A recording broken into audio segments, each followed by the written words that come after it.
신종 코로나 바이러스 감염증 세 번째 확진 환자 발생 하루 만에 네 번째 확진 판정자까지 나왔습니다. 이 확진 판정의 간격이 갈수록 짧아진다는 점, 또 이 환자가 아무런 증상 없이 입국해서 일주일 동안 일상생활을 했다는 점 등이 우려를 낳고 있습니다. 보건당국은 중국으로부터 입국하는 인원이 늘고 있고 입국 당시엔 증상이 없어서 공항 검역에서 걸러지지 않는 경우 2차 감염이 일어날 수 있다고 보고 있습니다. 그래서 중국 전역을 오염 지역으로 감염병 위기 경보를 주의해서 경계 단계로 격상했는데요. 자세한 내용 헬스조선 이혜나 의학 전문 기자와 이야기 나눠보겠습니다. 안녕하세요. 안녕하세요. 안녕하십니까. 네, 먼저 지금까지의 확진 환자들부터 좀 짚어보겠습니다. 가장 최근인 네 번째 환자 상태부터 좀 짚어주시죠. 네, 맞습니다. 지금까지 4명의 확진 환자가 발생을 했는데요. 모두 다 중국 우한시를 방문했거나 혹은 거주했던 환자들입니다. 특히 네 번째 환자 같은 경우에는 현재 경기 남부에서 환자를 받고 있는 분당 서울대병원에서 격리 치료를 받고 있습니다. 해당 병원에서 음압병상에서 치료를 받고 있는데요. 음압병상이라는 것은 병상 안에 기압을 굉장히 낮춰서 바이러스가 밖으로 퍼져나가지 못하게 하는 그런 병상입니다. 예. 그래서 환자 같은 경우에는 지금 55세 한국인 남성이고요. 입국할 때는 증상이 없었다가 이후에 고열과 근육통이 반복되면서 병원을 찾았고, 이 환자 같은 경우 처음에는 그냥 감기로 파악해서 되돌려 보냈고요. 그래도 증상이 심해서 다시 병원을 찾았다가 보건소에 신고가 들어가면서 그렇게 폐렴 진단을 받고 조사 대상 유증상자로 분류가 됐습니다. 환자 현재 상태는 폐렴 소견을 좀 보였었고요. 네. 그다음에 호흡곤란 상태가 조금 있어서 산소 주입 치료를 했지만 현재는 근육통이 상당히 완화가 됐고 그로 인해서 많이 컨디션을 회복한 상태로 파악이 되고 있습니다. 네, 그럼 첫 번째부터 세 번째까지의 확진 환자 상태는 어떤가요? 네, 지금 세 번째 확진 환자는 고양시 명지병원에 격리돼서 치료를 받고 있고요. 그리고 그 세 번째 환자 같은 경우에 그저께까지는 어느 정도 미열이 있었지만 어제는 열이 좀 떨어지면서 안정적인 상태로 좀 변화가 됐다고 얘기를 하고요. 그리고 첫 번째 환자 같은 경우에는 아직 폐렴 소견이 있어서 치료 중이고요. 두 번째 환자는 안정적인 상태에 접어들었다고 그렇게 소식이 전해졌습니다. 네, 그렇군요. 특히 이 세 번째와 네 번째 환자를 놓고 우려가 좀 많이 커지고 있는 것 같아요. 이게 소위 무증상 확진이라고 해서 별다른 증상이 없어서 괜찮은 줄 알았는데 알고 보니 확진자였다. 뭐 이런 내용인데, 이들이 이제 뭐 짧게는 이틀, 길게는 일주일까지도 그냥 그 평소처럼 생활을 하면서 돌아다녔다는 얘기인데, 이로 인한 2차 감염의 우려가 얼마나 크다고 보십니까? 네, 이로 인해서 2차 감염의 우려가 아직까지는 예측이 크게 되지는 않습니다. 하지만 지금 중국 정부가 잠복기에도 다른 사람에게 감염이 될 수 있다는 예측을 내놨기 때문에 충분히 위험성이 있는 상황이고요. 실제로 지금 네 번째 확진 환자는 평택 거주민이고 감기 증상을 호소해서 처음에 2차례나 의원을 방문을 했고, 그래서 그 의원은 지금 일시적으로 폐쇄가 된 상태입니다. 예.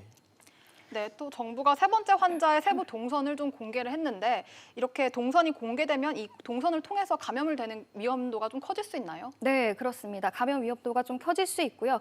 그래서 정부가 좀 구체적인 경로를 공개를 했습니다.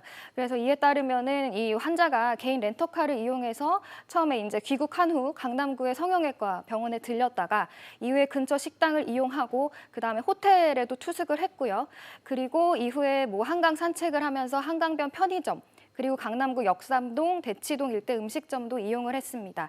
그리고 저녁에는 일산에 있는 어머니 자택에 머물러서 결국에 일산으로 넘어간 거죠.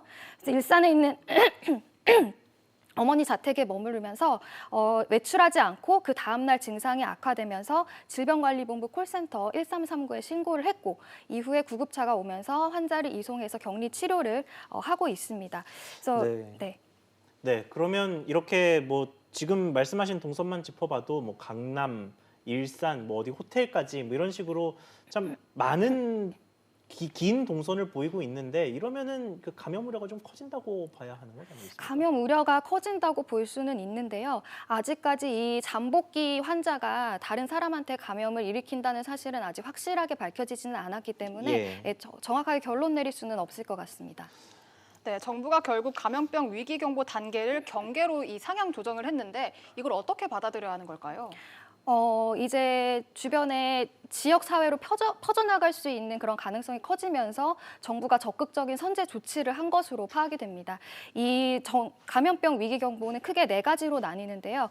관심, 주의, 경계, 심각으로 나뉩니다. 그래서 예. 관심 같은 경우에는 해외에서 발생을 했지만 우리나라에 전혀 영향을 미치지 않을 때 관심이고요. 그다음에 주의 같은 경우에는 우리나라에 확진 환자가 발생했을 때, 그리고 경계 같은 경우에는 우리나라에 감염이 일어나고 어느 정도의 전파가 일어났을 때, 그리고 심각 같은 경우에는 전국으로 확산이 됐을 때 그렇게 발령이 납니다. 그래서 우리나라 같은 경우에는 20일 처음에 신종 코로나 바이러스 환자가 확진이 났을 때 주의 경보가 발령이 됐고, 그리고 일주일이 지나서 경계 단계로 격상이 됐습니다. 이렇게 격상이 되면 질병관리본부 혼자서 할 수 없었던 그런 일들을 여러 정부 부처가 같이 합의하고 같이 지원을 하면서 처리할 수 있게 됩니다. 네, 그러면 이 과거 2015년 때 메르스 사태 때는 이 주의 경보가 어느 정도까지 올라갔었습니까?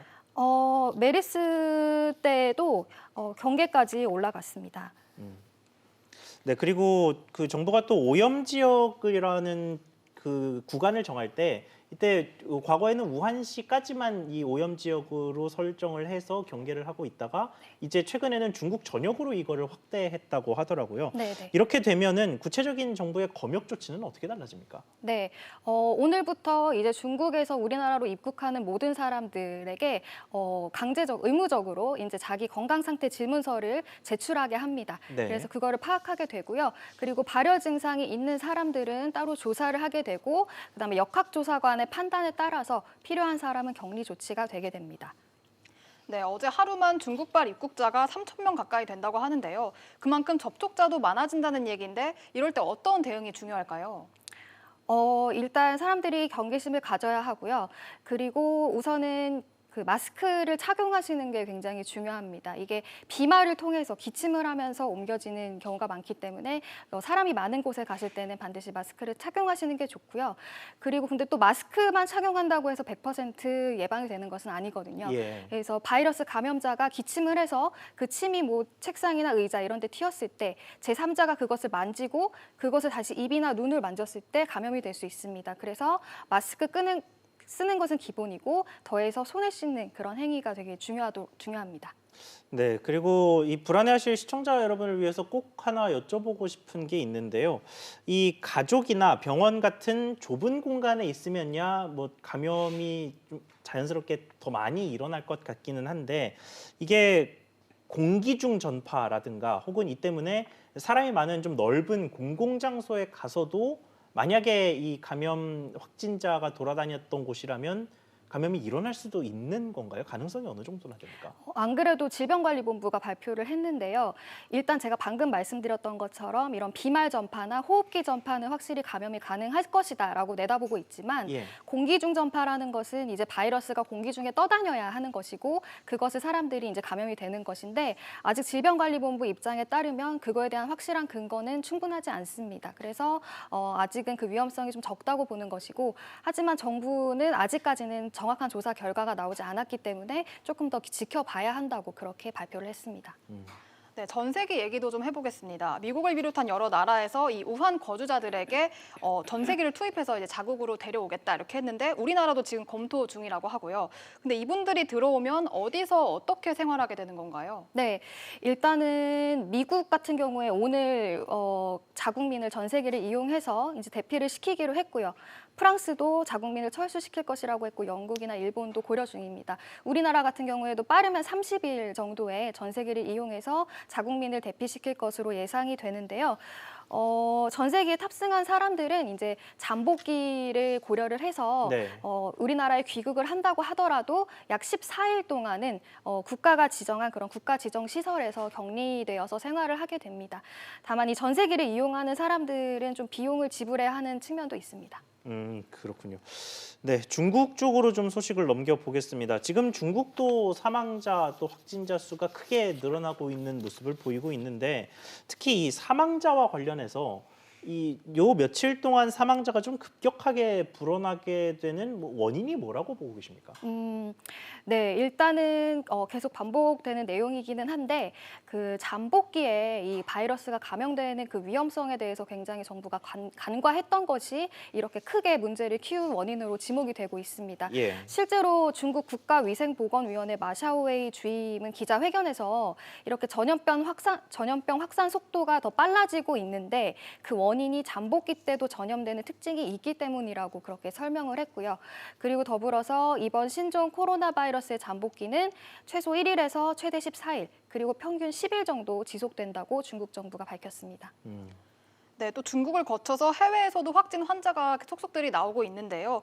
아시아는 물론이고 미국과 유럽, 호주에서도 확진 환자가 계속 나오고 있는데 이 확진 상황 어떤가요? 네, 지금 전 세계적으로 확진자가 퍼져나가고 있고요. 물론 홍콩, 마카오, 대만, 우리나라를 비롯해서 중국 근처에 있는 국가뿐만 아니라 전 세계적으로 말씀하셨듯이 미국이나 프랑스, 이탈리아, 네팔, 캐나다 등지에서도 발생을 하고 있고요.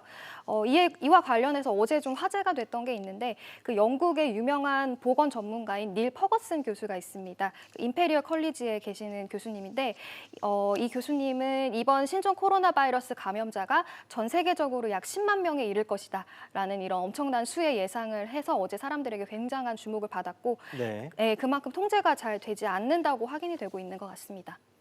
네, 그리고 이 중국에서 이 감염증, 그 신종 코로나 바이러스 감염증에 대한 보고서가 나왔다고 하더라고요. 이 사태 발생 이후 최초의 보고서라고 하던데 이 보고서에 진단돼 있는 원인, 증상, 또 사망자 발생 이유 이런 것들이 뭐였는지 좀 설명해 주시죠. 네, 그동안 중국에서 이렇다 할 보고를 내놓지 않았는데 이번에 중국 의료진이 세계적인 의학 저널인 란셋에 그동안 이 신종 코로나 바이러스 감염이 발생한 41명에 관련한 보고서를 내놨습니다. 이것에 따르면 가장 큰 특징은 환자 대부분이 병의 진행 속도가 굉장히 빨라서 네. 병 증상이 생기고 나서 한 일주일 만에 입원을 하게 되고요. 그리고 절반은 입원 하루 만에 호흡곤란이 생겨서 2, 3일 뒤에 중환자실로 옮겨졌습니다. 그리고 전체 환자 중에 한 10%는 인공호흡기를 치료를 받았고 5%는 인공심폐기인 에크모를 달았고 환자의 한 15%는 사망을 했습니다. 그리고 초기 증상은 발열이 98%로 가장 흔했고요. 그리고 기침이 76%로 그 다음으로 많았고 그리고 근육통이나 무력감, 두통 이런 것들이 증상으로 나타났습니다. 그리고 환자의 한 3분의 1 정도는 고혈압이나 당뇨병 같은 그런 만성 질환을 앓고 있는 것으로 나타났습니다. 그리고 이번 질환이 급속도로 악화되고 있는 원인은 사이토카인 폭풍 때문이라고 봤는데요. 네. 이렇게 외부 바이러스가 우리 몸에 들어오면은 이를 제거하기 위해서 몸에서 사이토카인이라는 면역 물질을 분비를 하는데 일종의 호르몬 같은 거라고. 네, 신경 전달 물질 같은 것인데요. 이것이 과도하게 분비가 되면은 바이러스를 퇴치하는 게 아니라 이제 우리 몸에 대한 손상까지 이루어지게 됩니다. 이로 인해서 급속도로 증상이 악화된다고 전문가들은 보고 있습니다. 네, 알겠습니다. 지금 오늘 말씀 여기까지만 듣겠습니다. 지금까지 이해나 의학 전문 기자와 이야기 나눠봤습니다. 오늘 말씀 감사합니다. 감사합니다.